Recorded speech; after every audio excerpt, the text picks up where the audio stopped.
السلام علیکم، welcome to my YouTube channel Easy Apply Hub. ناظرین، آج ہم آپ کے لیے جائیداد کو قانونی اور شرعی ورثان کے نام منتقل کروانے کا جو وراثتی انتقال کا آسان، مکمل اور قانونی طریقہ کار آپ کے لیے لے کے آئے ہیں۔ کسی بھی شخص کے انتقال کے بعد اس کی جو ملکیت کی جائیداد ہوتی ہے اس کو قانونی اور شرعی ورثان کے نام منتقل کرنے کے لیے وراثتی انتقال کا اندراج ضروری ہوتا ہے۔ بر وقت وراثتی انتقال نہ کروانے کی صورت میں مستقبل میں جائیداد کی تقسیم، فروخت یا دیگر معاملات میں پیچیدگیوں کا اور تنازعات کا سامنا کرنا پڑ سکتا ہے۔ تو آئیے آج آپ کو بتاتے ہیں کہ اس کے لیے کیا کیا چیزیں ضروری ہوتی ہیں۔ تو سب سے پہلے آپ کو جس کے نام جائیداد ہے اس کی ڈیتھ سرٹیفکیٹ بنوانا ضروری ہے۔ ڈیتھ سرٹیفکیٹ متوفی کے ورثاء میں سے کوئی بھی وارث متعلقہ یونین کونسل یا متعلقہ اتھارٹی سے متوفی کا ڈیتھ سرٹیفکیٹ حاصل کر سکتا ہے۔ اس کے بعد نمبر 2 پہ آپ نے نادرہ سے FRC حاصل کرنی ہے، جو کہ آج کل پاک ID ایپ پہ بھی دستیاب ہے، آپ کو دفتر کے چکر لگانے کی ضرورت نہیں ہے۔ تو نادرہ سے متوفی کا جو FRC ہے، فیملی رجسٹریشن سرٹیفکیٹ حاصل کیا جائے تاکہ خاندان اور ممکنہ جو وارثان ہے اس کی تفصیل اس میں سامنے آ سکے۔ نمبر 3، آپ نے بیان حلفی اور نمبردار کی تصدیق کروانی ہے۔ کسی ایک وارث کی طرف سے بیان حلفی تیار کیا جائے گا، متعلقہ جو علاقے کا نمبردار ہوگا اس کی طرف سے بیان کی تصدیق کی جائے گی، اور دونوں میں تمام زندہ قانونی ورثان کی مکمل اور درست تفصیل درج ہونا ضروری ہے۔ نمبر 4، آپ نے درخواست اور دستاویزات جمع کروانی ہے۔ اگر موضوع چک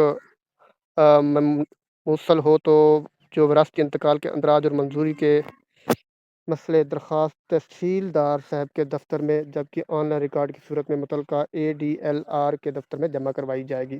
درخواست کے ساتھ ساتھ عموماً درج ذیل دستاویزات قابل جمع کروائی جائیں گی۔ کون کون سی؟ ڈیتھ سرٹیفکیٹ، نادرہ سے FRC، بیان حلفی، نمبردار کی تصدیق اور دیگر مطلوبہ دستاویزات جمع کروائی جائیں گی۔ پٹواری حلقہ کی طرف سے تصدیق اور شجرہ نسب، متعلقہ افسر درخواست جو ہوگی وہ مار کر کے پٹواری حلقہ کو بھجوائے گا۔ پٹواری حلقہ دستاویزات کی جانچ کے بعد ورثان سے رابطہ کرے گا۔ موقع پر نمبردار اور پٹی بدار کی موجودگی میں جو ورثان کی تصدیق کریں گے، اس کے بعد پٹواری تمام قانونی ورثان کو شامل کر کے شجرہ نسب تیار کرے گا اور اپنی رپورٹ مرتب کرے گا، جس کا حسب ضابطہ متعلقہ کردوارہ اور تحصیلدار سے تصدیق ہوگی۔ اس کے بعد آپ نے انتقال کے اندراج اور اخبار میں اشتہار، شجرہ نسب اور ورثان کی تصدیق مکمل ہونے کے بعد وراثتی انتقال کا اندراج کیا جائے گا، اور اس کے بعد متعلقہ جو تحصیلدار یا ADLR کی جو عدالت ہوگی وہ حسب ضابطہ اخبار میں اشتہار شائع کروایا جائے گا، جس میں متوفی کے درج شدہ ورثان کی تفصیل دی جائے گی اور عوام کو آگاہ کیا جائے گا۔ اگر کسی شخص یا کسی وارث کے رہ جانے یا کسی دیگر قانونی اعتراض کے بارے میں کوئی دعویٰ یا عذر ہوگا تو مقررہ مدت یعنی 15 دن کے اندر جو ہے نا وہ ثبوت کے ساتھ اس عدالت میں پیش کروانا ہوگا۔ اس کے بعد آپ نے عدالت میں حاضری اور شجرہ نسب کی تصدیق، مقررہ کارروائی کے دوران متعلقہ تحصیلدار یا ADLR کی عدالت میں کسی ایک وارث کی حاضری ضروری ہو سکتی ہے۔ نمبردار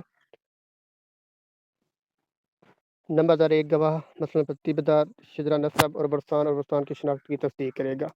اس کے بعد شرعی اور قانونی حیثیت کے مطابق انتقال کی منظوری، تمام قانونی تقاضے مکمل ہونے کے بعد کسی بھی قابل سماعت اعتراض کی عدم موجودگی کی صورت میں جو متعلقہ تحصیلدار اور ADLR جو ہوں گے قانونی اور قابل اطلاق شرعی اصولوں کے مطابق تمام ورثان کے جو خصص کا تعین کرتے ہوئے وراثتی انتقال کی منظوری کرے گا۔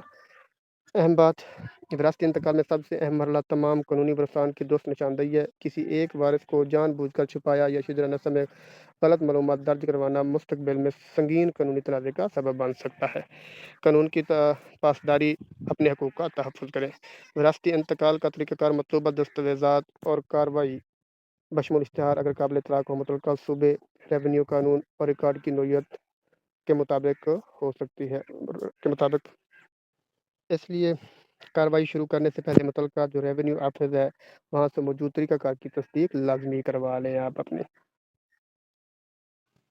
اگر آپ میرے چینل پر نئے ہیں تو میرے چینل کو سبسکرائب کریں، بیل آئیکن دبانا نہ بھولیں تاکہ ہر نئی آنے والی ویڈیو آپ تک پہنچتی رہے۔ اللہ حافظ۔